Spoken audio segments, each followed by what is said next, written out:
Manchester United akan bertemu Viktoria Pilsen untuk pertama kalinya dalam pertandingan Liga Eropa hari Kamis. Klub Republik Ceko itu memiliki 9 poin dalam kompetisi ini, sama seperti MU.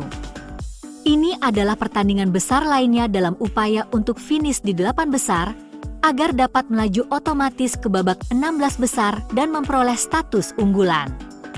Lisandro Martinez dan Kobbie Mainoo kembali dari hukuman larangan bertanding untuk menjadi starter melawan Forest, sementara Leny Yoro melakukan start kompetitif pertamanya untuk klub tersebut.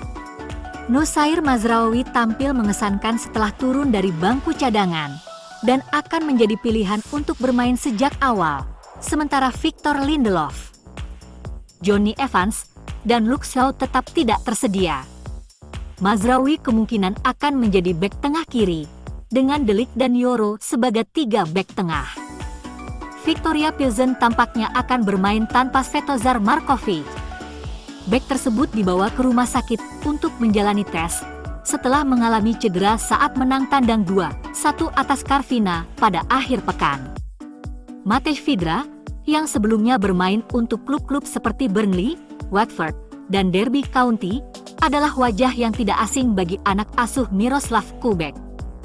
Pilsen tidak terkalahkan di Liga Eropa musim ini dan telah memenangkan 2 pertandingan terakhir mereka, 2-1 melawan Real Sociedad dan Dinamo Kiev. Mereka menyingkirkan Hertz untuk mencapai tahap kompetisi ini. Klub Ceko itu berhasil bermain imbang 2-2 saat bertandang ke PAOK, tim yang dikalahkan dengan skor 2-0 di Old Trafford selama masa jabatan sementara Ruud van Nistelrooy.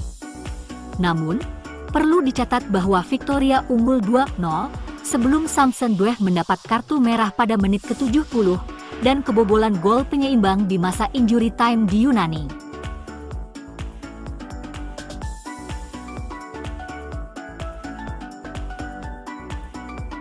Lisandro Martinez mengangkat tangannya dengan tidak percaya dan menampar gawang. Andre Onana berdiri tak bergerak. Kesalahan atas gol penentu Nottingham Forest pada hari Sabtu dibagi di antara keduanya, tetapi Martinez merasa lebih bersalah daripada kipernya yang telah melakukan blunder. Manchester United bertahan dengan sangat buruk melawan Nottingham Forest, dan Martinez secara pasif membiarkan bola meluncur melewatinya dan masuk ke gawang samping adalah kesalahan besar. Matthijs De Ligt dan Andre Onana mungkin bisa berbuat lebih banyak untuk menghentikan sundulan Chris Wood ke sumbernya. Tetapi kesalahan penilaian Martinez aneh dan menunjukkan penampilannya saat ini. Martinez tidak terlihat seperti pemain yang sama musim ini. Ia semakin sering melakukan tackle dan tantangan yang salah waktu, dan distribusinya dari belakang semakin memburuk, yang telah memengaruhi permainan build-up. Sederhananya, operan Martinez tidak sebagus sebelumnya. Pemain berusia 26 tahun itu juga tidak seberani sebelumnya. Dan ketika Anda menggabungkannya dengan beberapa pertahanannya, itu menggambarkan gambaran pemain yang sedang tidak dalam performa terbaiknya. Martinez adalah salah satu bek terbaik di liga saat ia dalam performa terbaiknya, dan mudah-mudahan ia dapat kembali ke level sebelumnya, menjelang jadwal musim dingin yang menantang dan padat. United akan menghadapi Manchester City, Tottenham, Newcastle, Liverpool, dan Arsenal bulan depan. Dan akan jauh lebih mudah bagi Amorim jika Martinez dapat mulai oke lagi.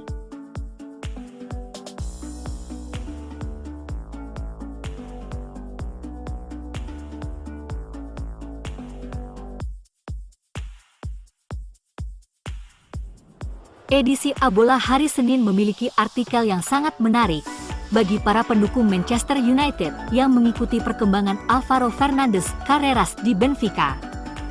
Pemain berusia 21 tahun itu awalnya pindah ke klub Lisbon dengan status pinjaman dengan klausul pembelian.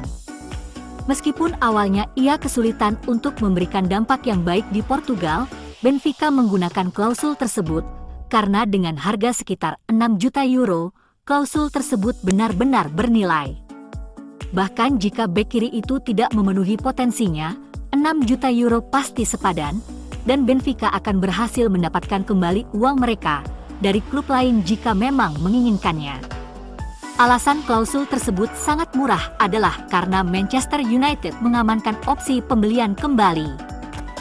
Klausul tersebut adalah 20 juta euro, dengan klausul pembeliannya untuk klub lain sebesar 50 juta euro. Kekhawatiran awal di Benfica adalah bahwa meskipun pemain Spanyol itu jelas merupakan prospek yang menarik dalam hal menyerang, ia mungkin tidak seaman yang diinginkan kebanyakan orang di lini belakang. Bola kini memberikan banyak pujian kepada Carreras atas kemajuan yang telah ia buat musim ini. Mereka menjelaskan bahwa ia menjadi lebih fokus untuk menjaga keseimbangan pertahanan daripada menyerang ke depan pada setiap peluang untuk melakukannya.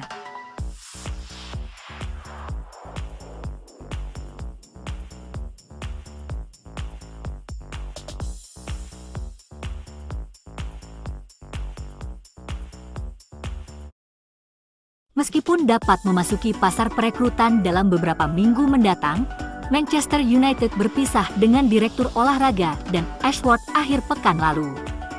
Manchester United terbuka untuk menjual anggota skuad mereka saat ini untuk meningkatkan anggaran musim dingin mereka. Amorim dan para pengambil keputusan utama menandai Eriksen dan Antony sebagai nama-nama berpenghasilan tinggi yang dapat memberi mereka ruang gerak jika mereka memulai tantangan baru bulan depan. Duo ini terikat kontrak yang memungkinkan mereka mengantongi total gabungan 350.000 pound per minggu di Old Trafford, dan ada kesadaran di balik layar bahwa melepas mereka akan meringankan tekanan pada tagihan gaji dan membebaskan lebih banyak uang tunai untuk mendatangkan pengganti potensial di pertengahan musim.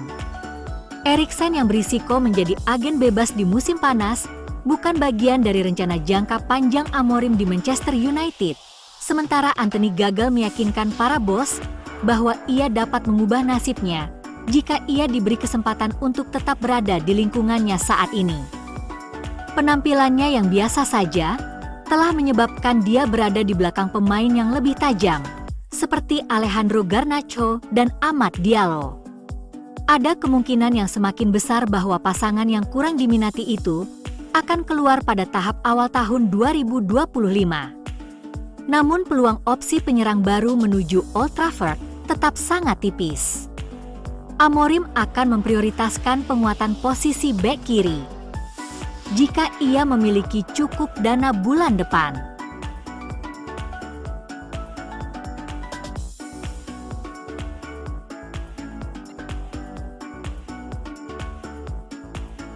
Manchester United telah merampungkan perekrutan gelandang remaja Emmanuel Zero dari Creative Football Academy, menurut Rising Ballers.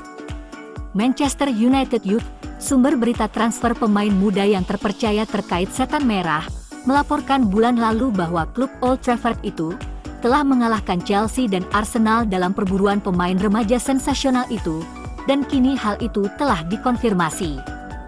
Zero yang berusia 14 tahun menarik perhatian Man United, The Gunners, The Blues, dan klub Liga Primer lainnya setelah tampil mengesankan untuk akademi yang bermarkas di London itu dalam pertandingan melawan tim akademi klub papan atas Inggris, dan kini ia telah ditawari kontrak sebagai pemain beasiswa dengan Setan Merah. Zero telah digambarkan sebagai pemain yang luar biasa karena kemampuannya untuk menjaga dan menguasai bola di bawah tekanan, dengan kecemerlangannya dalam situasi 1 lawan 1 merupakan kualitas lain yang menarik perhatian Man United dan klub lainnya. Ia juga merupakan pengumpan bola yang sangat baik, dan tampaknya Setan Merah yakin bahwa ia memiliki apa yang diperlukan untuk menjadi bintang Liga Primer di masa mendatang. Mereka memiliki salah satu tim akademi terbaik di dunia, dan Zero dapat memenuhi potensinya yang besar di klub tersebut. Zero akan sangat ingin membuktikan dirinya di jajaran pemain muda Man United, dan ia dapat bermain di Liga Premier dalam 4 tahun ke depan jika perkembangannya berjalan seperti yang diharapkan.